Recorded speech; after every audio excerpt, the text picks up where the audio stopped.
வருடத்தினுடைய ஆரம்பத்தில் ஜென்ம குருவில் ஆரம்பிக்கிறார். ஜென்ம குரு வனவாசம் சொல்லுவோம்.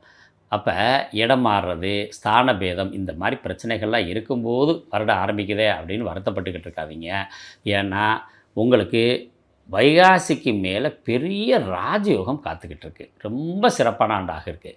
வருட ஆரம்பத்தில் ராசிக்கு 11ஆம் இடத்துல உங்களுக்கு ராகுவோட சனியோடு சேர்ந்த சுக்கிரன். இவங்கெல்லாம் என்ன செய்கிறாங்கன்னா, இவங்கெல்லாம் ராகு, சுக்கிரன், சனி இவங்கெல்லாம் ஒரு டீம்.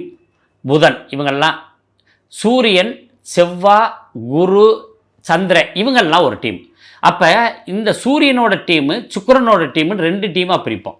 அப்போ ரிஷப லக்னத்துக்கு யாரெல்லாம் நன்மைகள் தரக்கூடியவர்னு பார்த்தீங்கன்னா, ராசி அதிபதியான சுக்கிரன், 2, 5 கூடிய புதன், அதே மாதிரி உங்களுக்கு சனி 9, 10 கூடிய சனி பகவான். இவங்க எல்லாருமே நன்மை தரக்கூடியவர்கள். கேது ஒரு மத்தியமமான நியூட்ரலில் இருப்பார்.